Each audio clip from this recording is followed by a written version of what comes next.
Hello.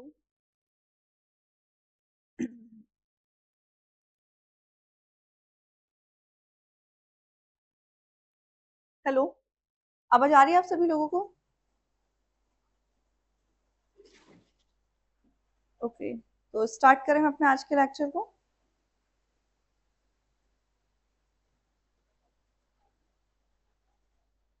चलिए, ठीक है। So hello everybody, welcome back to my YouTube channel dear science classes. मैं दीपशिखा आज की क्लास में आपका फिर से बहुत बहुत स्वागत करती हूँ। चलिए, इससे पहले जो क्लास हमने ली थी इसमें हमने बेसिक्स एंड इंट्रोडक्शन देखा था, class 11th biology the living world से। ठीक है, जो भी बच्चे हमारे साथ बने रहे थे उन्हें सारी चीजें पता होंगी। ठीक है, तो आगे बढ़े आज हम फिर। हाँ जी, तो क्या क्या चीजें हमने डिस्कस कर ली थी अगर हम बात करें कि आपका कंटेंट था। ठीक है, कंटेंट आप याद रखेंगे। प्रॉब्लम हुई है क्या स्लाइड्स का एनिमेशन में? एक मिनट चेक कर लेते हैं हम। ऑलमोस्ट सारी चीजें ठीक है। ठीक है, तो ये आपका कंटेंट था। हाँ जी, तो यहाँ से हमने व्हाट इज लिविंग को डिस्कस कर लिया था। लिविंग क्या होता है, इसके कौन कौन से कैरेक्टरिस्टिक्स होते हैं। ठीक है, यूनिक फीचर्स या फिर कैरेक्टरिस्टिक्स बोल सकते हैं, कुछ भी बोल सकते हैं ऑफ लिविंग ऑर्गेनिज्म। फिर हम बात करने वाले हैं आज से बायोडाइवर्सिटी। क्लियर है? तो यहाँ पर हमने क्या क्या चीज डिस्कस की थी। सबसे पहले हमने इंट्रो लिया था, द लिविंग वर्ल्ड है ना। द लिविंग वर्ल्ड का क्या है मतलब, उसके आसपास जितनी भी चीजें जो लिविंग है। ठीक है, अब उसको कैसे आइडेंटिफाई करें कि वो चीज लिविंग है या नॉन लिविंग। तो उसके कुछ कैरेक्टरिस्टिक्स होंगे, वैसे तो कई सारे कैरेक्टर्स हैं, लेकिन उनमें से जो आपकी एनसीईआरटी ने मेंशन किए हैं हमने उनको डिस्कस किया, और उसमें से भी हमने देखा कि कैरेक्टरिस्टिक्स दो प्रकार के थे, एक फंडामेंटल और दूसरा डिफाइनिंग कैरेक्टरिस्टिक। ठीक है, तो आ जाइए फिर यहाँ पर। हाँ जी, तो वो कैरेक्टरिस्टिक कौन कौन से थे। अच्छा, लिविंग थिंग्स क्या होती है समझ में आ गया, जो सम इंपॉर्टेंट कैरेक्टरिस्टिक्स को परफॉर्म्ड करेंगी। अब वो कौन कौन से कैरेक्टर्स हैं, वो ये रहे आपके। ठीक है, हाँ जी, तो ये कैरेक्टर्स जो आपके एनसीईआरटी में दिए हुए हैं, growth, reproduction, metabolism, consciousness and cellular organization. Clear है? अगर कोई भी चीज, थिंक, ये सभी कैरेक्टरिस्टिक्स को परफॉर्म कर रही है तरीके से, तो हम बोल सकते हैं वो क्या है, लिविंग है। और जिसके अंदर ये कैरेक्टरिस्टिक्स नहीं है वो क्या होगा, नॉन लिविंग। तो आपको याद रखना है कि कौन कौन से कैरेक्टरिस्टिक्स है जो लिविंग के अंदर होने चाहिए। ग्रोथ होनी चाहिए, रिप्रोडक्शन होना चाहिए, मेटाबॉलिज्म होना चाहिए, कॉन्शियसनेस होना चाहिए या सेंसिटिविटी जिसे बोलते हैं, और क्या होना चाहिए, सेलुलर ऑर्गेनाइजेशन। ठीक है, और इसमें बहुत सारे कैरेक्टरिस्टिक्स आ जाएंगे जैसे digestion, respiration, excretion etcetera. Okay, इतनी कहानी आपको समझ में आई। अच्छा, हम बात कर रहे थे इनमें से कुछ कैरेक्टरिस्टिक्स फंडामेंटल थे और कुछ डिफाइनिंग थे। तो अच्छा, मुझे कोई बता सकता है कि फंडामेंटल कैरेक्टरिस्टिक्स कौन से हैं? कोई बता सकता है क्या कि फंडामेंटल कैरेक्टरिस्टिक्स कौन से हैं?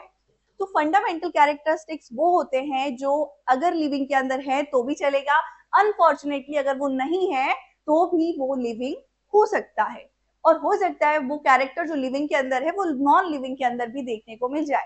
एग्जाम्पल में हमने ग्रोथ देखी थी, रिप्रोडक्शन देखा था। क्यों? क्योंकि ये फंडामेंटल इसलिए बोल रहे हैं, अगर ग्रोथ हो रही है तो वो लिविंग है, लेकिन नॉन लिविंग के अंदर भी ग्रोथ देखने को मिल रही है। कैसी? External growth. जबकि जो लिविंग के अंदर ग्रोथ है वो कैसी है, इंटरनल ग्रोथ, जिसमें क्या होता है, सेल डिवीजन होता है, सेल ग्रोथ होती है, मतलब मास ऑफ सेल इंक्रीज होता है, जिसकी वजह से ग्रोथ देखने को मिलती है। ओके, तो यहाँ पर ये लिविंग के अंदर भी देखने को मिल रही है, भली अलग टाइप की है लेकिन नॉन लिविंग के अंदर भी है। So that is fundamental. Reproduction, reproduction भी क्या है, also fundamental characteristics. Why? Because ये लिविंग के अंदर होता भी है, लेकिन कुछ कंडीशंस में कुछ लिविंग ऑर्गेनिजम्स इस फीचर या फिर बोल सकते कैरेक्टर्स को परफॉर्म नहीं कर पाते, रिप्रोडक्शन की प्रोसेस को नहीं कर पाते, तो उस केस में हम उन्हें लिविंग ही बोलते हैं, नॉन लिविंग नहीं बोलते हैं। क्लियर है? इतनी कहानी आपको समझ में आई? ओके, है ना। सो ये आपके फंडामेंटल हो गए। सो देखो, डिफाइनिंग कैरेक्टरिस्टिक्स कौन से है? डिफाइनिंग वो है जिसका होना अनिवार्य है, उसके बिना आप बोलेंगे नहीं कि वो लिविंग है। उनमें क्या होता है, कॉन्शियसनेस, मतलब सेंसिटिविटी। सेंसिटिविटी लिविंग के अंदर होती है, नॉन लिविंग के अंदर नहीं होती। अगर मैं इसको मारूं तो इसको कोई फर्क नहीं पड़ेगा, मैं इसको उठा के फेंक दूं तो भी इसको कोई फर्क नहीं पड़ेगा, पर मुझे पड़ेगा, है ना, क्योंकि खराब हो जाएगा फिर। ठीक है, ओके। सो डिफाइनिंग क्या हो गया, जो होगा ही। ठीक है, तो सेंसिटिविटी क्या है, डिफाइनिंग है, क्योंकि ये नॉन लिविंग के अंदर कुछ नहीं होती है, जबकि लिविंग के अंदर होती है। अगर मुझे कोई कुछ भला बुरा बोलता है तो मेरे अंदर फीलिंग्स है, मुझे बुरा लगेगा क्योंकि अंदर मेरे अंदर सेंसिटिविटी है, कॉन्शियसनेस है ना। कोई मारेगा तो फील होगा, दर्द होगा, है ना। ये सारी चीज समझ में ओके। तो यहाँ से आपको चीजें समझ में आई थी कि जो कैरेक्टरिस्टिक्स है वो टू टाइप के हैं, फंडामेंटल और क्या डिफाइनिंग। यहाँ पे हमने ग्रोथ क्या होती है ये डिस्कस किया था, ठीक है। ग्रोथ में आपने टाइप्स देख लिए थे, टू टाइप की ग्रोथ होती है, external growth, internal growth. External growth जो होती है वो नॉन लिविंग थिंग्स में देखने को मिलती है, जहां पर आउटर कवरिंग बोल सकते हैं लेयर बन जाती है किसी भी चीज की, जिसकी वजह से ग्रोथ होती है। माउंटेन देखा था, रेत का टीला देखा था, कोई भी टेबल सरफेस, मतलब टेबल के ऊपर जो भी सरफेस पर क्रिएट हो जाती है धूल मिट्टी वगैरह, ये सारी चीज एक्सटर्नल ग्रोथ को रिप्रेजेंट करेंगी। और दूसरी इंटरनल ग्रोथ या इंट्रिंसिक ग्रोथ भी इसे बोलते हैं। ये कैसी है, जो कि लिविंग के अंदर देखने को मिलती है, जिसमें सेल क्या करती है, सेल का साइज ग्रोथ करता है and number of cell increase होते हैं। क्लियर है, ये क्या है, सेल।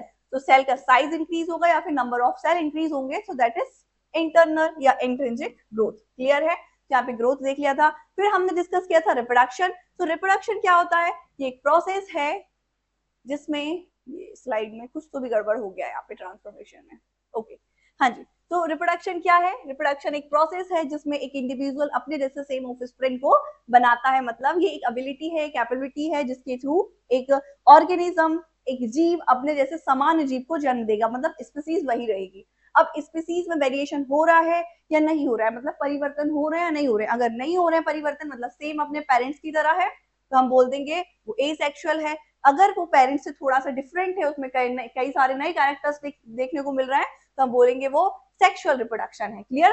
तो सेक्सुअल एंड एसेक्सुअल रिप्रोडक्शन में मेन डिफरेंस क्या है, इसके द्वारा जो संतान उत्पन्न होगी वो सेम अपने पेरेंट्स की तरह होगी, जबकि इसके द्वारा जो संतान उत्पन्न होगी उसकी स्पीसीज तो वही रहेगी, परंतु उसमें वेरिएशन, भिन्नता, परिवर्तन देखने को मिलेगा। क्लियर है। दूसरा डिफरेंस क्या है, जो एसेक्सुअल रिप्रोडक्शन है, इसमें सिंगल पेरेंट्स पार्टिसिपेट करता है, ग्रो करता है या सेल डिवाइड करता है और डॉटर सेल को जन्म देता है।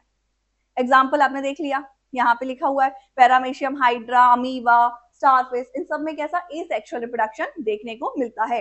और इसके अलग अलग मोड होते हैं, है ना। उनमें क्या आता है, फिजन आता है, फ्रेगमेंटेशन आता है, रीजनरेशन आता है, वेजिटेटिव प्रोपगेशन आता है।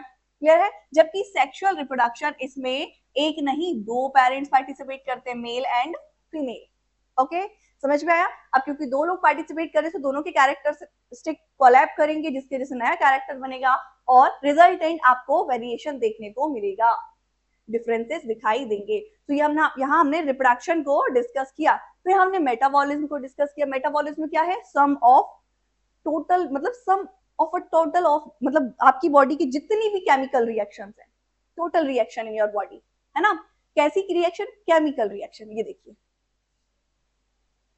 ऑल टाइप्स ऑफ टोटल, मतलब all types of chemical reaction in your body, यही क्या है, मेटाबॉलिज्म है।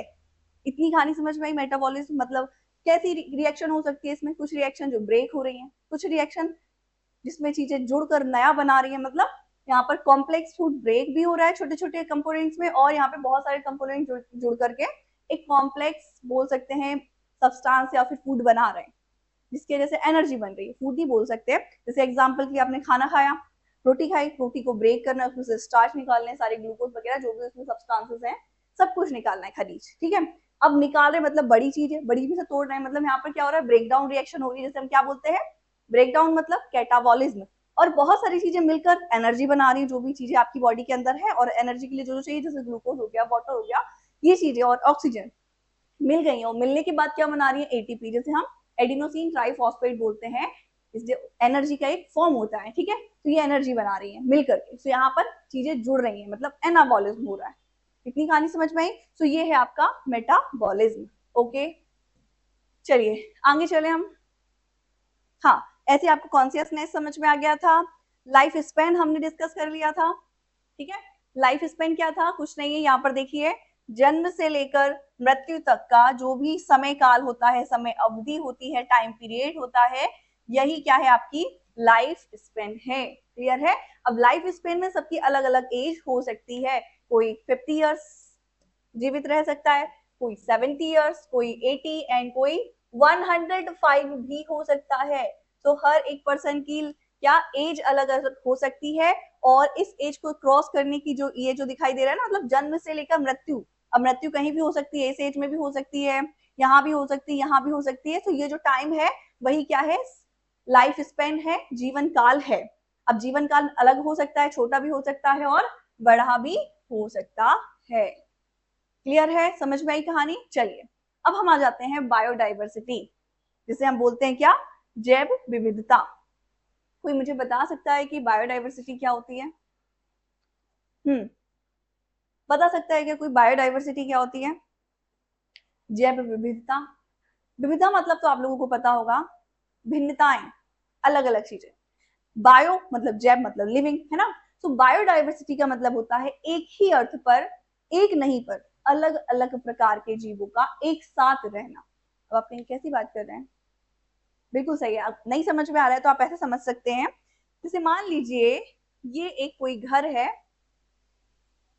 क्या है ये, एक घर है, और इस घर में 20 लोग रहते हैं। कितने लोग रहते हैं? 20 लोग। 20 में से लीडर हैं 2, है ना? मतलब दादा और दादी, तो कितने बचे? 18। ठीक है, और इन दादा दादी के कितने, मान लीजिए 4 बच्चे हैं, फिर उन सब के 2-2 4-4 जितने भी बच्चे हैं वो बच्चे, ऐसे टोटल मिला के पूरी जो फैमिली है उसमें कितने मेंबर हैं? 20 मेंबर्स। अब बताइए क्या ये 20 मेंबर्स जो है वो क्या सेम होंगे? सबकी चॉइसेस सेम होंगी? सब एक जैसे दिखाई देंगे? सबके फीचर्स एक जैसे होंगे क्या? जो मुझे पसंद है वही मेरे भाई को पसंद होगा क्या? बिल्कुल नहीं। आप कहेंगे यहाँ पर दादाजी के कुछ कैरेक्टरिस्टिक्स अलग होंगे, उनकी चॉइसेस अलग होंगी, उनका बिहेवियर अलग होगा। दादी का भी अलग हो सकता है, जिसकी वजह से पापा का अलग हो सकता है, चाचा का अलग हो सकता है, दूसरे चाचा का अलग हो सकता है, बुआ है तो बुआ का हो सकता है। अब ये जो इनके बच्चे हैं, इनका भी अलग अलग क्या हो सकता है, नेचर हो सकता है, बिहेवियर हो सकता है, थोड़ी सी मॉर्फोलॉजी चेंज हो सकती है ना? किसी के अंदर डिसऑर्डर्स भी हो सकते हैं। क्लियर, समझ में आ रही कहानी?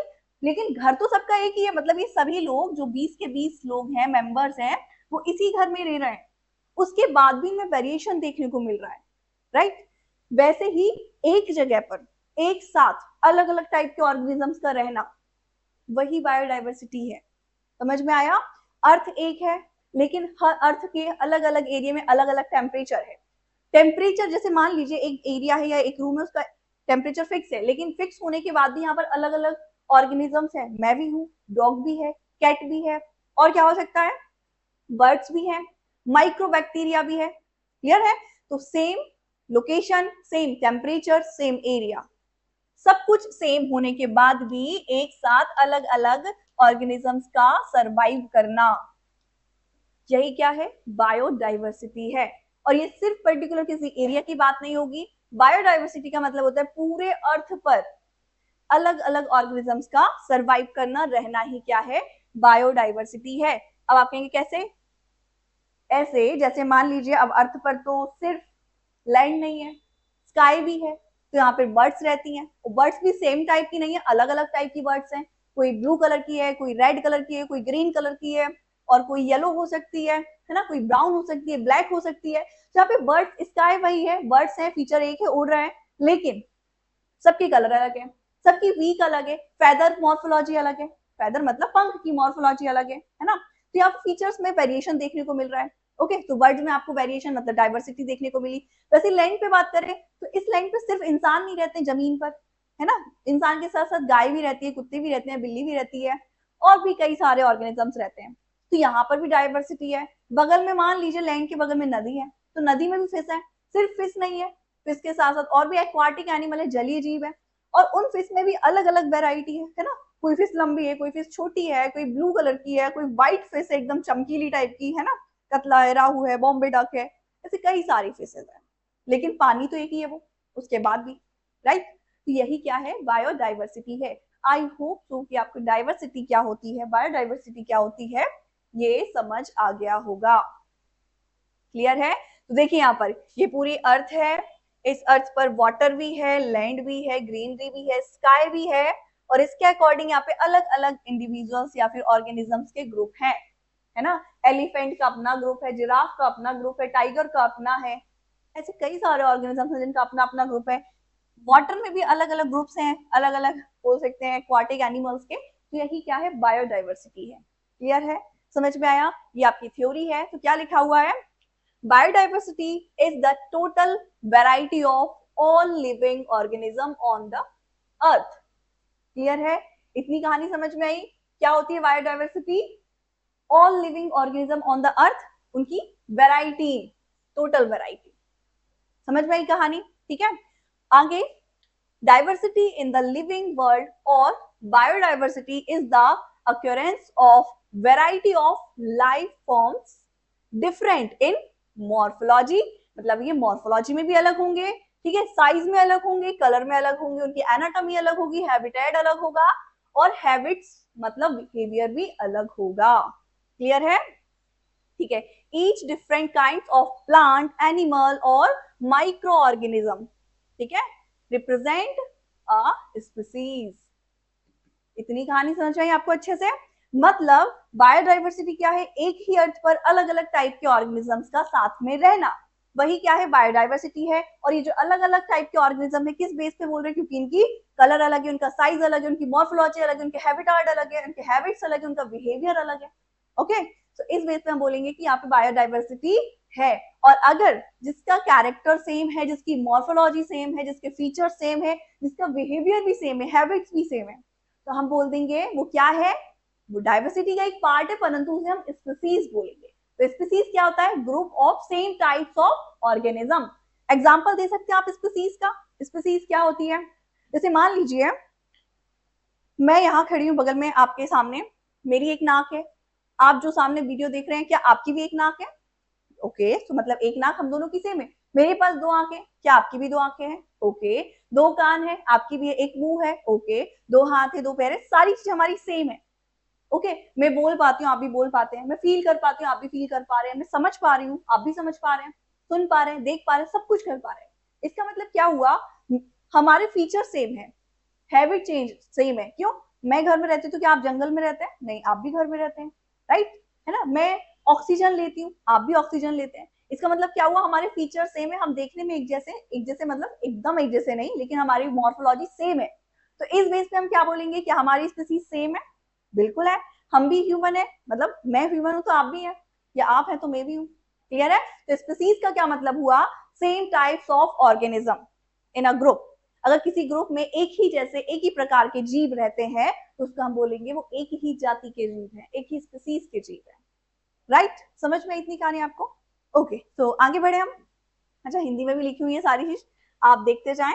जीव जगत में जैव विविधता विविधता या जैव विविधता आकार, आकृति, रंग, शरीर, संरचना, आवास और आदतों में विभिन्नता रखने वाले विभिन्न जीव रूप की उपस्थिति है। प्रत्येक भिन्न प्रकार का पौधा, जीव, सूक्ष्म जीव एक प्रजाति का प्रतिनिधित्व मतलब तो रिप्रेजेंट करता है। इतनी कहानी समझ में आई? अब हम बात करें, इतना बड़ा अर्थ है, कितना बड़ा? इतना सा? बताइए, अर्थ कितना बड़ा है? बहुत बड़ा है। यहाँ पे आ जाइए। ये मान लीजिए बहुत बड़ा अर्थ है ना? और इस अर्थ पर सबसे ज्यादा क्या है? पानी है। ओके, फिर कुछ बोल सकते हैं परसेंट में लैंड है। तो लैंड पर भी और क्या है? लाइफ है, और वाटर में भी लाइफ है, एयर में भी लाइफ है, हर जगह लाइफ देखने को मिल रही है। ठीक है, मतलब यहाँ पे बहुत सारे ऑर्गेनिजम्स हैं, बहुत सारे जीव रहते हैं, उनकी अलग अलग जातियां रहती हैं। लेकिन यहाँ पर एक या दो या 10 या 100 या 1000 या लाख की बात नहीं है। यहाँ पे इतने सारे ऑर्गेनिजम्स हैं जिनको याद रखना बहुत डिफिकल्ट है। पूरे इस अर्थ पर अभी तक जितना पता चला है, अगर हम पूरे मेजर करें अर्थ पर, तो अभी तक कितने 1.7 to 1.8 मिलियंस ऑर्गेनिजम्स को आइडेंटिफाई कर लिया गया है। सॉरी, ये पूरा हट गया, यहाँ पे आ जाइए। अर्थ पर अभी तक 1.7 से 1.8 मिलियंस ऑर्गेनिजम्स को डिफाइन कर लिया है, आइडेंटिफाई कर लिया है, मतलब पहचान कर ली गई है इतने जीवों की। ये एक या दो नहीं है, 1.7 मिलियन है, याद रखना है 1.7 मिलियन है। इतने ऑर्गेनिजम्स को आइडेंटिफाई कर चुके हैं हम। ओके, इतनी कहानी समझ में आई? तो इसका क्या मतलब है? क्या सिर्फ इतने ही है अर्थ पर? बिल्कुल नहीं, इतने नहीं है, इससे ज्यादा है। लेकिन अभी तक पहचान कितनी कर ली गई है? इतने जीवों की पहचान कर ली गई है, इतने के बारे में हमें जानकारी लग गई है कि अर्थ पर जितने जीव है उतने में से हमने इतनों को नाम दे दिया है, उनका क्लासिफिकेशन कर लिया, एक जगह दे दी है, और इनके कुछ स्पेसिफिक नॉमेनक्लेचर है, नाम रख दिया गया ताकि हमें आसानी से इनके नाम से पहचान सकें। जैसे मान लीजिए आपके घर में 20 लोग हैं, अब 20 लोगों में से आपने मान लीजिए, ये एग्जांपल सही नहीं रहेगा, आपकी फैमिली बहुत ब्रॉड है, बड़ी है, और उसमें बहुत सारे मेंबर्स हैं, रिश्तेदार, बुआ, चाचा, चाची, उनके अलग अलग रिश्तेदार, है ना। लेकिन उनमें से आप कितनों को जानते हैं, वो उनका आइडेंटिफिकेशन है। लेकिन जितनों को आप जानते हैं, इसका मतलब ये नहीं होगा कि सिर्फ आपकी फैमिली में उतने ही गेस्ट या रिलेटिव या फिर रिश्तेदार हैं, और भी हैं, लेकिन वो बात अलग है, आप उनके बारे में नहीं जानते। वैसे ही अर्थ पर कई सारे ऑर्गेनिजम्स की स्पीसीज रहती हैं, है ना, लेकिन उनमें से सिर्फ अभी तक 1.7 टू 1.8 मिलियन स्पीसीज को आइडेंटिफाई कर लिया गया है, उसे एक क्लासिफिकेशन में नाम दे दिया गया है, मतलब उनका एक पर्टिकुलर क्लासिफिकेशन बना दिया गया है, जगह दे दी गई है क्लासिफिकेशन में। क्लियर है, इतनी कहानी समझ में आई आपको? चलिए, तो यहाँ पे लिखा हुआ है currently there are some 1.7 to 1.8 million living organisms known to science, ठीक है, out of which 1.25 are animal, जिनमें से कितने 1.25 क्या है, एनिमल है। अच्छा, आपको ये आंकड़ा याद रखना है, रेशियो याद रखना है। 1.25 क्या है इसमें से, एनिमल है, जबकि 0.5 क्या है इनमें, मिलियंस, प्लांट। ये सिर्फ रेशियो की बात चल रही है यहाँ पर, ठीक है। 1.25 क्या है इसमें, एनिमल्स, 0.5 मिलियंस प्लांट है। इतनी कहानी समझ में आपको? ठीक है, ओके। अब आगे चले हम। अब अच्छा बताइए आप, इतने ये क्या कम है, 1.7 और 1.8 मिलियन जो ऑर्गेनिजम्स हैं जिन्हें हमने आइडेंटिफाई कर लिया है, क्या उन्हें याद रखना आसान था? बिल्कुल नहीं। जैसे मान लीजिए कि स्कूल में 500 बच्चे हैं, 500 स्टूडेंट्स हैं। अब इन 500 स्टूडेंट्स को याद रखना आसान है किसी प्रिंसिपल के लिए या किसी क्लास टीचर के लिए? हाँ, याद रख सकता है कोई 500 स्टूडेंट्स के नाम, उनका बायोडाटा, उनका जो भी बैकग्राउंड है, फीस स्टेटस है, जो भी है, क्या वो याद रख सकता है? बिल्कुल नहीं, मैं तो नहीं रख सकती। क्या आप रख सकते हैं? नहीं। तो आप कहेंगे याद रखने की क्या जरूरत है, हम एक सिस्टम बनाते हैं ना, जिसमें हम जो भी स्कूल में इंटर करेगा या फिर एडमिशन लेगा, उसके बारे में डॉक्यूमेंट्स लगा देंगे, जो भी डिटेल्स होती हैं वो फिल कर देंगे, जिसकी वजह से उस स्टूडेंट को हम उसका नाम देखें तो हमें उसकी सारी जानकारी मिल जाए, है ना। तो मतलब आप एक सिस्टम बना रहे हैं, है ना, एक अपना खुद का सिस्टम तैयार कर रहे हैं स्कूल में, जिसकी वजह से आसानी से आप किसी भी स्टूडेंट का बैकग्राउंड, फैमिली या पेरेंट्स को आइडेंटिफाई कर पाए, समझ पाए उनके बारे में, या जो भी उनका स्टेटस है वो समझ पाए, देख पाए, है ना। ये सिस्टम है, सेम एज इतने सारे ऑर्गेनिजम्स को याद रखने के लिए, पहचानने के लिए, समझने के लिए, अच्छे से पढ़ सके उसे, इन सारी चीजों के लिए एक सिस्टम बनाया गया, है ना, ताकि हम उनके नाम को आसानी से पहचान लें, वो जो भी इंडिविजुअल है उसे पहचान लें, उसे एक जगह दे दें, ताकि अगर उसकी कभी भी बात हो या फिर वो चीज हमें दिखाई दे तो हम रिलेट कर पाएंगे, अच्छा ये तो वो है, ठीक है। तो इसलिए हमने यहाँ पर भी एक सिस्टम बनाया, ठीक है, ताकि हम इंडिविजुअल्स को आसानी से पहचान सके, आइडेंटिफाई कर सके। तो वो सिस्टम क्या है, वो सिस्टम है टैक्सोनॉमी। क्या है? टैक्सोनॉमी।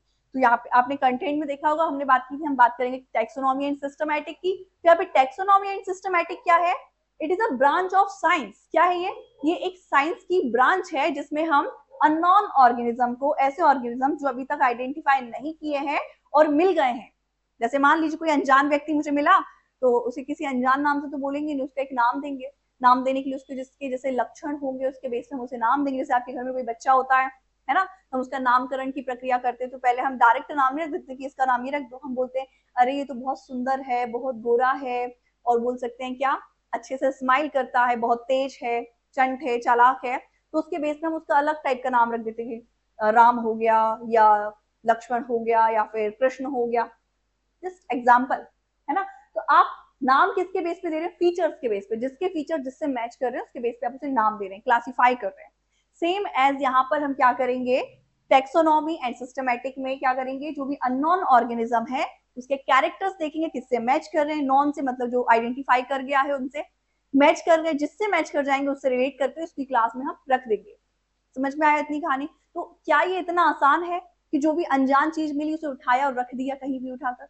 बिल्कुल नहीं, ये बहुत कॉम्प्लिकेटेड, रिस्की, या बोल सकते हैं थोड़ा सा मतलब रिस्की बोलेंगे आपकी स्टेप है, क्योंकि यहाँ पर क्या किया जाता है, अगर थोड़ी सी भी चूक हो जाती है किसी भी अननोन ऑर्गेनिजम्स को आइडेंटिफाई करने में, उसका क्लासिफिकेशन करने में, तो पूरा का पूरा क्लासिफिकेशन रॉन्ग, गलत हो जाता है। अगर कोई भी कैरेक्टरिस्टिक को आप स्किप कर देंगे या फिर गलत मैच कर देंगे तो पूरी की उल्टी बन जाएगी इसकी। अब ये की क्या होती है आगे हम सारी बात करेंगे। चलिए अभी हम फिलहाल आगे चलते हैं।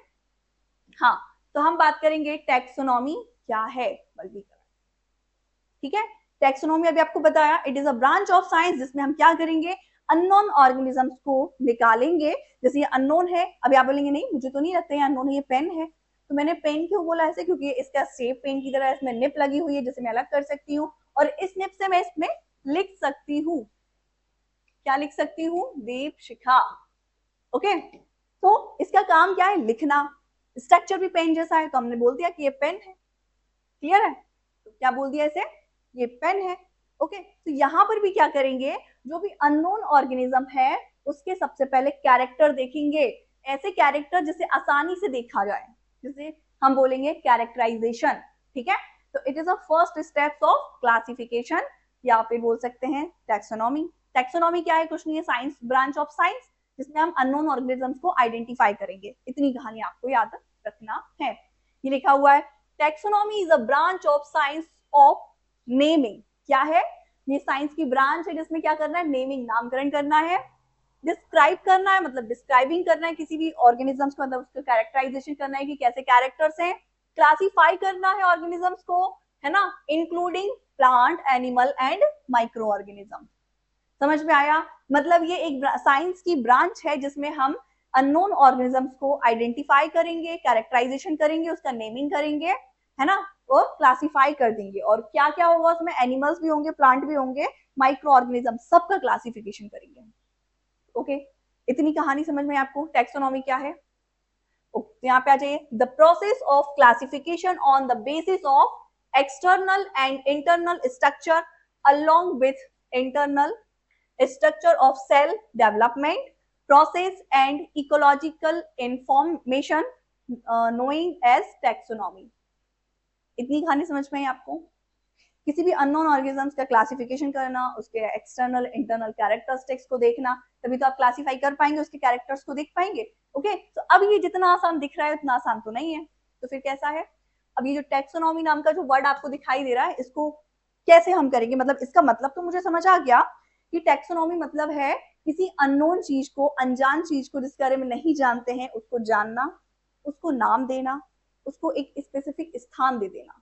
ठीक है, जैसे कोई भी रैंडम इंसान जो आपके घर में आ गया, अब वो ऐसी आवारा तो घूमेगा नहीं, आप क्या कहेंगे, अब ये आया है तो उसको खिलाना पड़ेगा, राइट।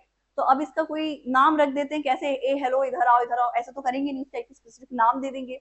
अब जिसके जैसे कैरेक्टरिस्टिक्स हैं वैसा नाम दे देंगे, जिस काम में माहिर है उसको वो काम दे दिया जाएगा, उसको एक जगह दे दी जाएगी कि तुम्हारा काम खाना बनाना है या झाड़ू लगाना है या फिर बैठना है।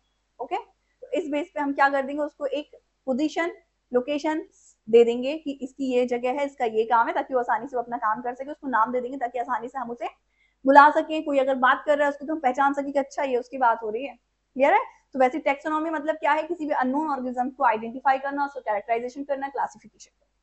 क्लियर है, अब इसके जो स्टेप्स हैं वो क्या है, तो टैक्सोनॉमी में जो भी अननोन ऑर्गेनिज्म है उसे आइडेंटिफाई करेंगे कुछ इस बेस पर, किस बेस पर, CINC। क्या है ये CINC, सी का मतलब होता है इसमें कैरेक्टराइजेशन,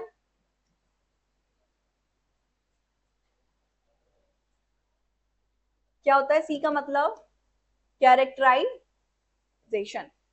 मतलब यहां पर हम बात करेंगे, जैसे मान लीजिए कोई अननोन ऑर्गेनिज्म है, अभी एग्जांपल के लिए आप नहीं जानते कौन है, फिलहाल के लिए अमीबा है। अब कहेंगे देखने में इरेगुलर शेप है, माइक्रो है, सेल का न्यूक्लियस है ना, रिप्रोडक्शन इसमें एसेक्सुअल हो रहा है, तो मतलब ये क्या हो गया, माइक्रो ऑर्गेनिज्म है। तो यहाँ पर हम क्या देख रहे हैं, कैरेक्टर, कैसे, जो आसानी से आपको दिखाई दे रहे हैं, है ना। तो यहाँ कैरेक्टराइजेशन क्या है कि पहला स्टेप है टैक्सोनॉमी का, जिसमें हम जो भी अननोन ऑर्गेनिज्म है उसको उसकी आसानी से ऑब्जर्व होने वाले कैरेक्टर्स को देखेंगे। ठीक है, यही क्या है, कैरेक्टराइजेशन है कि ये लंबा है, छोटा है, कलर ऐसा है, व्हाइट है, ब्लू है, हाइट इतनी है, सब ये कैरेक्टराइजेशन का पार्ट है। This is the first step of taxonomy. Okay, तो यहाँ पे फिर आई का क्या मतलब हुआ, आई का मतलब होता है आइडेंटिफिकेशन। क्या होता है, आइडेंटिफिकेशन। अब ये आइडेंटिफिकेशन क्या है, आपने कैरेक्टराइजेशन कर लिया, मतलब उसके कैरेक्टर निकाली, जैसे ये जो भी था, मान लीजिए कलर इसका ग्रीन है, लेंथ इज ये लंबा है, ठीक है, हाइट मतलब लंबी है, चौड़ा है, और ग्रीन तो हो गया, यूनिसेलुलर है, एसेक्सुअल रिप्रोडक्शन करता है, ये इसके कैरेक्टर है। अब आइडेंटिफिकेशन में आप क्या करेंगे, मान लीजिए कोई ऑर्गेनिज्म है जो ऑलरेडी ग्रीन भी है, एसेक्सुअल रिप्रोडक्शन रिप्रेजेंट कर रहा है, यूनिसेलुलर है, और क्या है, जो भी मतलब कैरेक्टर्स हैं वो यहाँ पे लिखे हुए हैं इसके, जो भी ये ऑर्गेनिज्म इसको ऑलरेडी आइडेंटिफाई कर दिया है। ऐसे एक नहीं कई सारे ऑर्गेनिजम्स हैं यहाँ पर जिन्हें हमने आइडेंटिफिकेशन में मतलब क्लासिफिकेशन में नाम रख दिया है, पूरा अच्छे से क्लासिफिकेशन कर दिया है। अब जो ये अननोन मिला, हम देखेंगे ये ग्रीन है, क्या यहाँ पर जो भी हमें मिल गए क्या ये ग्रीन है इनमें से कोई, ओके ये वाला ग्रीन है, ठीक है। ये लंबा है तो ये लंबा है क्या, नहीं नहीं, अच्छा ये भी लंबा है, ठीक है। फिर ये एसेक्सुअल रिप्रोडक्शन कर रहा है, इनमें से एसेक्सुअल ये भी कर रहा है, ये भी कर रहा है, मतलब इससे मैच कर देंगे क्योंकि इसके सारे कैरेक्टर मिल रहे हैं और ए भी मिल रहा है, बस इसमें सिर्फ एसेक्सुअल रिप्रोडक्शन मैच कर रहा है। ये यूनिसेलुलर है, ये भी यूनिसेलुलर है, ये भी यूनिसेलुलर है, और ये भी यूनिसेलुलर है। तो यहाँ पर जिसके कैरेक्टर सबसे ज्यादा जिससे मैच करेंगे, और किससे, जो ऑलरेडी आइडेंटिफाई कर लिया गया है उससे, ठीक है, तो उसको हम बोलेंगे इस प्रोसेस को आइडेंटिफिकेशन। आइडेंटिफिकेशन का मतलब होता है किसी अननोन ऑर्गेनिज्म के कैरेक्टर्स को रिलेट करना पहले से नॉन ऑर्गेनिज्म से, जो पहले से आइडेंटिफाई कर लिया गया है, पहचान लिया गया है, उस ऑर्गेनिज्म से उसको रिलेट करना, यही क्या है, आइडेंटिफिकेशन है। This is the second steps of taxonomy या फिर क्लासिफिकेशन। क्लियर है। फिर थर्ड स्टेप है नॉमेनक्लेचर, सॉरी नॉमेनक्लेचर। अब ये नॉमेनक्लेचर क्या है, नॉमेनक्लेचर का मतलब होता है नाम रखना। यहाँ पे आपने इसके कैरेक्टर्स देख लिए कि लंबा है, छोटा है, मोटा है, पतला, जो भी है, आइडेंटिफाई कर लिए कि अच्छा ये तो इसकी तरह दिख रहा है। अब इसको नाम भी तो देना पड़ेगा, नाम नहीं देंगे तो कंफ्यूजन हो जाएगी क्योंकि इसके कैरेक्टर तो इससे मैच कर रहे हैं। मान लीजिए ये है पैरामीशियम, ठीक है। अब ये पैरामीशियम है, अगर हमने इसको कोई नाम नहीं दिया तो हम इसे पैरामीशियम भी कह सकते हैं, लेकिन ये तो खिलाफ है इस चीज के। किसी भी ऑर्गेनिजम्स मतलब कोई भी सेम नाम के दो ऑर्गेनिजम्स नहीं हो सकते, दो स्पीसीज नहीं हो सकती हैं, इसलिए हमने साइंटिफिक रूल निकाला नाम रखने का, जिसकी वजह से एक ऑर्गेनिजम्स का सिर्फ एक ही नाम होगा, मतलब एक स्पीसीज का, ऑर्गेनिज्म नहीं, स्पीसीज। ओके, समझ में आया आपको। तो यहाँ पे हम क्या करेंगे, नॉमेनक्लेचर करेंगे। ये क्या है, एक प्रोसेस है, मेथड है, जिसमें कुछ प्रिंसिपल्स होते हैं जिन्हें फॉलो करते हुए हमें एक अननोन ऑर्गेनिजम्स को आइडेंटिफाई करते हुए उसका स्पेशल नाम देना है, जिसे हम साइंटिफिक नेम बोलेंगे। और ये साइंटिफिक नेम ऐसा होगा कि पूरे वर्ल्ड में क्या होगा, पूरे वर्ल्ड में जाना जाएगा, ठीक है, एक्सेप्टेड होगा, यूनिवर्सल एक्सेप्टेड, मतलब पूरे वर्ल्ड में आप अगर इस नाम से इस ऑर्गेनिजम्स को बोले तो आसानी से कोई भी इसे पहचान लेगा। और हाँ, इसके जैसा कोई और स्पीसीज या ऑर्गेनिजम्स नहीं मिलेगा आपको। इतनी कहानी समझ में आई आपको, right. So nomenclature is the process of naming of unknown organism, जो भी अननोन ऑर्गेनिज्म है जिसका कैरेक्टराइजेशन कर लिया, देन आइडेंटिफिकेशन कर लिया है, अब इसके बेस पे आप इसको नाम देंगे। अब नाम देने के भी अलग अलग तरीके हैं, वो देखेंगे कैसे होते हैं। एंड लास्ट इज क्या है, क्लासिफिकेशन। क्या है ये, क्लासिफिकेशन। अब जब आपने कैरेक्टराइजेशन कर लिया है, आइडेंटिफिकेशन कर लिया, नाम भी रख दिया है, तो इसको क्लासिफिकेशन में एक जगह तो देना पड़ेगी ना, एक जगह तो शिफ्ट करनी पड़ेगी उसकी लोकेशन, ताकि वो चेंज ना करे इधर से उधर, ठीक है। तो यही है आपका CINC, राइट। ओके, तो ये आ गया आपका C मतलब characterization. So the process of observing and describing the physical, chemical, biological traits of an organism. क्या है ये, किसी जीव के भौतिक, रासायनिक, जैविक लक्षणों का अवलोकन और उनका वर्णन करने की प्रक्रिया है, और ऐसे लक्षण जो आसानी से दिखाई देते हो। सेकंड क्या होगा इसमें, आई मतलब आइडेंटिफिकेशन। तो आइडेंटिफिकेशन क्या है, कैरेक्टराइजेशन, जो भी कैरेक्टर से उसे मैच करना पहले से डिफाइन किए गए ऑर्गेनिज्म से। Okay, so comparing the observe characters of a species with known organisms, known मतलब पहले से पहचाने गए ऑर्गेनिज्म, to determine in identify, right. समझ में आया। किसी नमूने मतलब जो भी जीव आपको मिला है उसको नमूना बोल रहे हैं, कि देखी गई विशेषता की तुलना ज्ञात जीवों से करके उसकी पहचान निर्धारित करना, यही क्या है, पहचान है, आइडेंटिफिकेशन है। थर्ड स्टेप इज नॉमेनक्लेचर, इसमें हम नाम रखेंगे, ठीक है, क्या करेंगे, नाम रखेंगे। अब ये नॉमेनक्लेचर को हम डिटेल में थोड़ा सा देखेंगे, क्या है, नेमिंग टू द ऑर्गेनिज्म, याद रखना है, नॉमेनक्लेचर क्या है, naming to the organism based on standardization, international rule, किसके बेस पर? इंटरनेशनल रूल के बेस पर हम अननोन ऑर्गेनिजम्स का नेम रखेंगे, नेमिंग करेंगे उसकी। Okay, last step is classification. क्या है? क्लासिफिकेशन। क्लासिफिकेशन में क्या करना है? अरेंज कर देना है जो भी अननोन ऑर्गेनिज्म है उसे, राइट? समझ के आगे चले अब हम। चलिए, तो यहां पर हम बात कर लेंगे किसकी? सिस्टमैटिक की। अच्छा, यहाँ पे आपको टैक्सोनॉमी समझ में आया? टैक्सोनॉमी क्या है? देखिए, टैक्सोनॉमी ही तो है, याद रखना है आपको, it is a branch of science जिसमें अननोन ऑर्गेनिज्म को क्या करना है? उसका सबसे पहले कैरेक्टर्स मैच करना है, मतलब कैरेक्टराइजेशन करना है। फिर क्या करना है? उसको आइडेंटिफाई करना है, मतलब आइडेंटिफिकेशन करना है उसका। फिर क्या करना है? नॉमेनक्लेचर करना है, मतलब नाम रखना है। एंड लास्ट इज उसे क्लासिफाई करना है, क्लासिफिकेशन। ओके, तो यही टैक्सोनॉमी है। Taxonomy is a branch of science जिसमें अननोन ऑर्गेनिजम्स को कैरेक्टराइज करना है, मतलब उसके कैरेक्टर्स को देखना है, फिर उसको आइडेंटिफाई करना है, फिर उसका नाम रखना है और क्लासिफिकेशन में एक स्थान देना ही, ये पूरा ही क्या कहलाता है? टैक्सोनॉमी कहलाता है। टैक्सोनॉमी के अंदर ये सारी चीज आती है। क्लियर है? अब यहाँ पे हम आ जाए सिस्टमैटिक पे, तो ये जो पढ़ा, this is a part of taxonomy. अब सिस्टमैटिक की जब हम बात करेंगे तो ये भी क्या है? अरेंजमेंट है। क्या है? अरेंजमेंट। अच्छा, टैक्सोनॉमी अगर आपको समझ में आ गया तो ये भी आपको आसानी से समझ में आ जाएगा। टैक्सोनॉमी का मतलब क्या हुआ? एग्जाम्पल के लिए जैसे मान लीजिए आपके घर में बहुत सारे बर्तन है ना? उन बर्तन में प्लेट्स हैं, बड़ी वाली प्लेट्स हैं, ग्लासेस हैं, छोटे कप हैं, स्पून है, बड़े वाले चम्मच है, मतलब जैसे सब्जी पकाते हैं, कढ़ाई है, तपेली है, बहुत सारे बर्तन हैं और सबके अलग अलग काम है। ठीक है, अब आपका क्या काम है? उन बर्तन को धो करके पटक देना।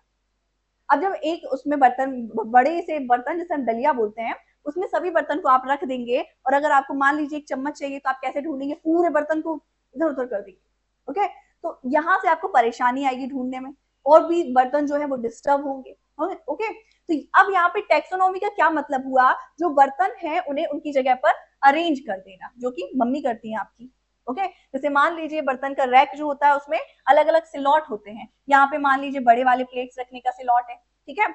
यहाँ पे मान लीजिए ग्लासेस रखने का स्लॉट है। यहाँ पे 2 स्लॉट बना दिए गए, यहाँ पर छोटे वाले कप रखना है, यहाँ पे छोटे वाले कप रख दीजिए आप, आपकी मर्जी है तो। फिर यहाँ पर छोटी वाली प्लेट्स रखने का स्लॉट है, ठीक है। यहाँ पे बाउल रखने का स्लॉट है और यहाँ पे एक और स्लॉट है जिसमें बड़े बर्तन रख दीजिए आप यहाँ पर। तो यहाँ से क्या होगा? इससे अगर सिस्टमेटिकली आप चीजों को अरेंज कर देंगे तो अगर आपको बड़ा बर्तन चाहिए, बड़ा प्लेट चाहिए तो आप यहाँ से निकाल लेंगे, आपको स्पून चाहिए तो आप यहाँ से निकाल लेंगे, छोटी बाउल चाहिए तो आप यहाँ से उठा लेंगे, छोटे कप चाहिए तो आप यहाँ से उठा लेंगे, बड़े ग्लासेस चाहिए तो यहाँ से उठा लेंगे, बर्तन चाहिए तो यहाँ से उठा लेंगे, है ना। तो यहाँ पे आपने सिस्टमेटिकली चीजों को अरेंज कर दिया, दैट इज अ सिस्टमैटिक। क्या है ये? Sorry, this is a taxonomy. मतलब जो भी अननोन ऑर्गेनिज्म है उसका सिर्फ नाम रखकर पटक नहीं देना है, उसको क्या करना है? उसमें कैरेक्टराइजेशन करना है, आइडेंटिफिकेशन करना है, नॉमेनक्लेचर करना है एंड क्लासिफाई कर देना, मतलब सिस्टमेटिकली उसे एक जगह दे देंगे ताकि हम जब उसकी बात करें तो वहीं से उसे उठा लिया जाए। क्लियर? इतनी कहानी समझ में आई आपको? ओके, सॉरी, समझ में आई इतनी कहानी? तो फिर ये सिस्टमेटिक क्या है? सिस्टमेटिक ही टैक्सोनॉमी का एक टाइप है, लेकिन ये एडवांस है टैक्सोनॉमी से। हम इसे टैक्सोनॉमी नहीं बोल सकते। अगर ये सेम टैक्सोनॉमी जैसा होता तो फिर हम इसे सिस्टमैटिक क्यों बोलते? सिस्टमैटिक वर्गीकरण विज्ञान, इसमें क्या होगा? आपको टैक्सोनॉमी की जो चीजें हैं वो तो फॉलो करनी ही है। मतलब यहाँ पर आपको सी मतलब कैरेक्टराइजेशन,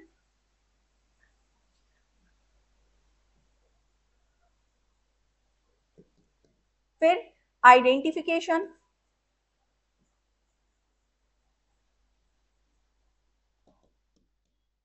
फिर क्या करना है? नॉमेनक्लेचर,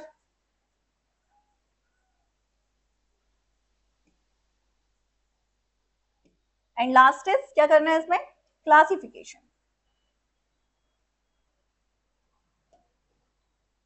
ये आपको करना ही है। तो आप कहेंगे ये तो टैक्सोनॉमी है।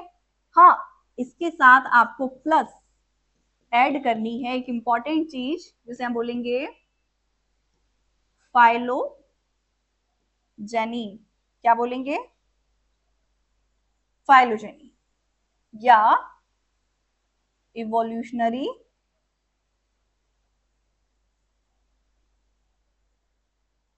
रिलेशनशिप।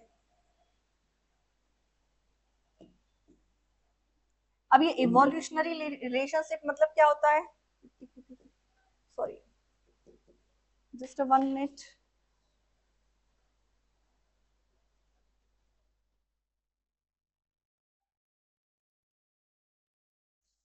ओ, 1 मिनट रुकिएगा, कुछ नहीं कुछ नहीं, 1 मिनट बस।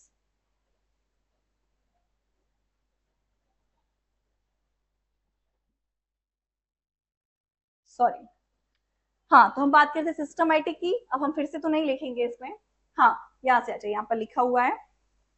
सिस्टमैटिक क्या है? टेक्सोनॉमी से एडवांस है, टेक्सोनॉमी का एडवांस टाइप है, जिसमें क्या है, मतलब कैरेक्टराइजेशन भी है, आइडेंटिफिकेशन भी है, नॉमेनक्लेचर भी है, क्लासिफिकेशन भी है, साथ ही साथ इवोल्यूशनरी रिलेशनशिप जिसे हम फाइलोजेनी बोलते हैं, इसकी बात भी करेंगे, विकासवादी संबंध की भी बात करेंगे।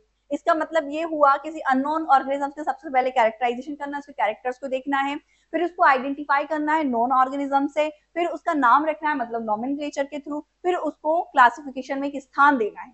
साथ ही साथ यहाँ पर हम बल देंगे, फोकस करेंगे, ज्यादा जोर लगाएंगे, फोर्स करेंगे यहाँ पर फाइलोजेनी पर, विकासवादी संबंध, एवोल्यूशनरी रिलेशनशिप, मतलब इसके पूर्वज का अध्ययन करेंगे कि ये जो ऑर्गेनिज्म है किससे मैच कर रहा है, कहाँ से निकल कर आया है। तो इवोल्यूशनरी रिलेशनशिप मतलब उसके पूर्वजों का अध्ययन, मतलब पूर्वजों से देखेंगे। जैसे मान लीजिए ये इस पे अलग टाइप का फूल लगा हुआ है, इस पे अलग टाइप का, अलग टाइप का, अलग टाइप का, लेकिन इवोल्यूशनरी मतलब होगा हम इसके स्टेम तक, इसके रूट तक जाएं कि आखिर ये किससे मैच कर रहा है। क्लियर है? तो यही इवोल्यूशनरी रिलेशनशिप है। तो सिस्टमैटिक क्या है? टैक्सोनॉमी का एडवांस टाइप है, जिसमें हम क्या करेंगे, CINC तो करेंगे, साथ में ही इसका इवोल्यूशनरी रिलेशनशिप को भी डिस्कस करेंगे। क्लियर है? इतनी कहानी समझ में आई? चलिए तो देख लीजिए। सिस्टमैटिक इज क्या है? ब्रांच ऑफ बायोलॉजी या फिर साइंस दैट डील्स विथ क्या है? Cataloguing plants, animals and other organisms into categories that can be named, compared and study evolutionary relationship, जिसे हम फाइलोजेनी बोल रहे हैं। मतलब यहाँ पे नेमिंग करना है, कैरेक्टराइजेशन करना है, आइडेंटिफिकेशन करना है, साथ ही साथ इवोल्यूशनरी रिलेशनशिप को भी मद्देनजर रखना है। क्लियर है? इतनी कहानी आपको समझ में आई? ओके, बताइए, इतनी कहानी आपको समझ में आई? हम्म, ओके, अगर आपको इतनी कहानी समझ में आई, आपको कैरेक्टराइजेशन समझ में आ गया, आइडेंटिफिकेशन समझ में आ गया, नॉमेनक्लेचर समझ में आ गया, क्लासिफिकेशन समझ में आ गया, तो अब हम आगे बढ़ेंगे और यहाँ पर हम देखेंगे कुछ रूल्स किसके? नॉमेनक्लेचर के। ठीक है, कि नाम सिर्फ ऐसे ही नहीं रखना है भाई। जैसे जब कोई आपके घर में कोई बच्चा होता है, तो आप क्या उसका नाम ऐसे उठा के रख देते हैं? नहीं, आप जो भी रीति होती है, रिवाज होता है, उसको फॉलो करते आते हैं, है ना। और जो भी जिस पे बेस पर नाम निकलता है, जैसे राशि का नाम बोलते हैं, वर्ण बोलते हैं, उसके बेस पे आप नाम रखते हैं, सेरेमनी करते हैं, सबको बुलाते हैं, ताकि उस बच्चे को उस नाम से सब लोग पहचान सके, है ना। तो इसलिए हम सारी ये प्रोग्राम को रचते हैं। सेम यहाँ पर हम किसी भी अननोन ऑर्गेनिजम्स का ऐसे ही नाम नहीं रख देंगे, कुछ रूल्स होंगे, कुछ प्रिंसिपल्स होंगे, उनको फॉलो करते हुए नाम रखेंगे। तो हम यहाँ पे डिटेल में देखेंगे नॉमेनक्लेचर, फिर क्लासिफिकेशन में टैक्सोनॉमिक हायरार्की। क्लियर है? अब क्या है क्लासिफिकेशन के नॉमेनक्लेचर के रूल, इसको देखिए आप।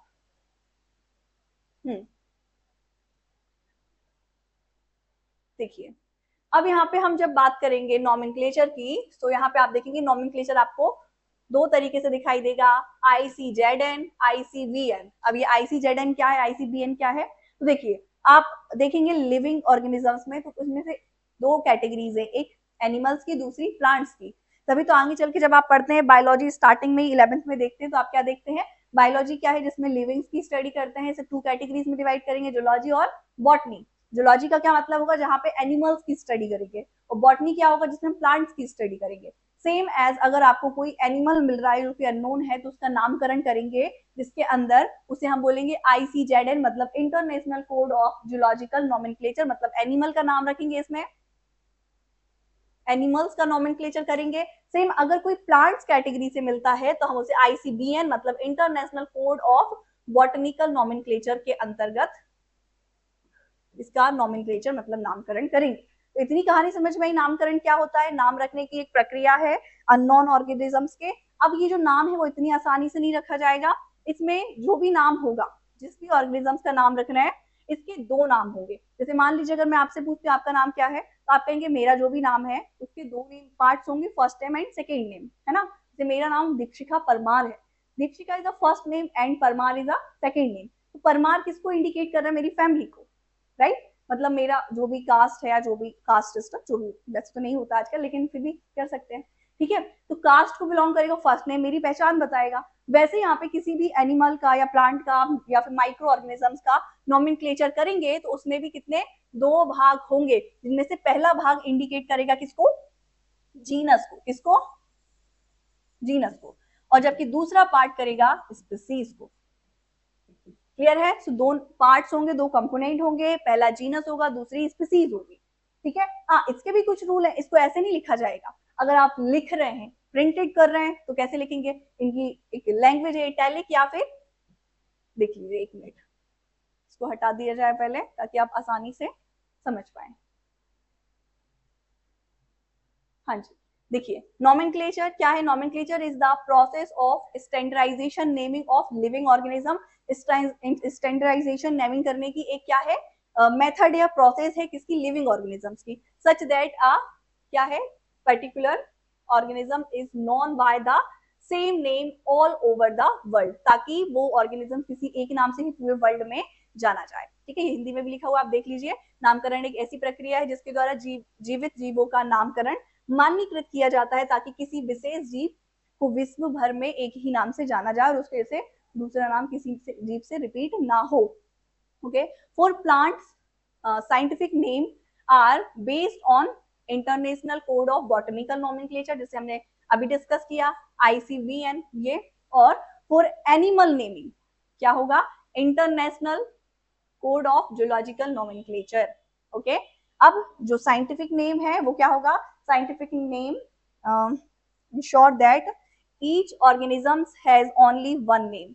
ये भी आपको बता दिया कि अगर साइंटिफिक नेम किसी ऑर्गेनिजम्स का हो गया तो पूरे वर्ल्ड में उसके नाम का कोई और नहीं होगा, मतलब एक ही नाम का एक ही स्पीसीज जीव दिखाई देगा। ओके, चलिए अब बायोलॉजिकल नोमेनक्लेचर जो है उसका एग्जांपल आप देख लीजिए, क्या होगा बायोलॉजिकल नोमेनक्लेचर, मतलब क्या हुआ, अभी आपको बताया कोई भी ऑर्गेनिज्म का नाम रखना, साइंटिफिक नेमिंग देना, वो क्या है, नोमेनक्लेचर है। और आपको क्या पता, इसमें दो पार्ट्स हैं, अगर प्लांट का रख रहे हैं तो बॉटनी के अंदर आएगा, मतलब international code of botanical nomenclature, animal है तो international code of zoological nomenclature. अब नाम रखेंगे तो दो कंपोनेंट्स होंगे, मतलब दो भाग होंगे, पहला जो वर्ड होगा वो जीनस को इंडिकेट करेगा, दूसरा स्पीसीज को। अब क्योंकि यहाँ पे दो वर्ड है इसलिए हम उसे बोलते हैं बायनोमियल नोमेनक्लेचर, जिसको किसने दिया था, कैरेलस लीनियस ने। आपको याद रखना है, कैरेलस लीनियस ने ही बायनोमियल नोमेनक्लेचर दिया था और बताया था कि कोई भी ऑर्गेनिज्म उसके दो नाम होते हैं, पहला जो कि इंडिकेट करता है जीनस को और दूसरा जो कि इंडिकेट करता है स्पीसीज को। एग्जाम्पल के लिए ये लिखा हुआ है मैंगो, आम जिसे हम बोलते हैं, जिसका साइंटिफिक नेम होता है मेंजिफेरा इंडिका। इसमें मेंजिफेरा जो दिखाई दे रहा है यहाँ पे आपको,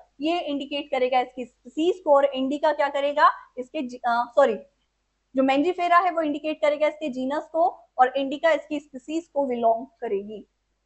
सेम ह्यूमन, जैसे हम बोलते हैं, क्या बोलते हैं, होमोसेपियन, जिसमें जो होमो है, ये देखिए जो होमो है ये इसके जीनस को इंडिकेट करेगा और सेपियंस की स्पीसीज को इंडिकेट करेगा। क्लियर है। तो इसमें भी देखिए बायनोमियल नोमेनक्लेचर मतलब क्या हुआ, ये लिखा हुआ है, it is the universal accepted principle to provide scientific name to known organisms. ठीक है, ये क्या है, it is a universal accepted principle, जो कि क्या करेगा, किसी अननोन ऑर्गेनिजम्स को नेमिंग या फिर साइंटिफिक नेम देगा। अब कैसे नेम होंगे, इसके क्या रूल्स हैं, ये देख लीजिए आप, किस तरीके से लिखेंगे हम इसे। यूनिवर्सल रूल ऑफ नोमेनक्लेचर, क्या रूल है नोमेनक्लेचर के, देखिए biological name are generally in Latin, आपको याद रखना है, लेटिन एंड रिटन, अगर रिटन करते हैं तो इटैलिक में लिखना है। Okay, the first word is biological name represent the genus, जो कि आपको अभी बताया, and second name is represent the, कहां चला गया, species एपिथिक।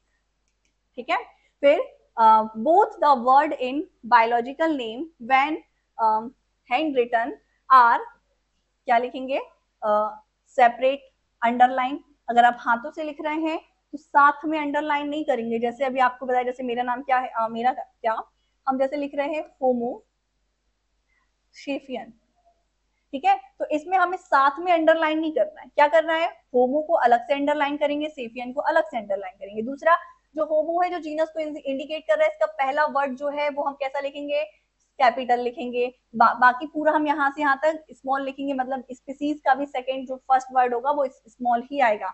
The first word denoted the genus standard with the capital letter and second word इस species को रिप्रेजेंट करेगा जो स्मॉल लेटर में ही लिखा जाएगा। तो ये आपके रूल ऑफ बायोलॉजिकल नॉमेनक्लेचर है, याद रखना है आपको। क्लियर है, इतनी कहानी समझ में आई।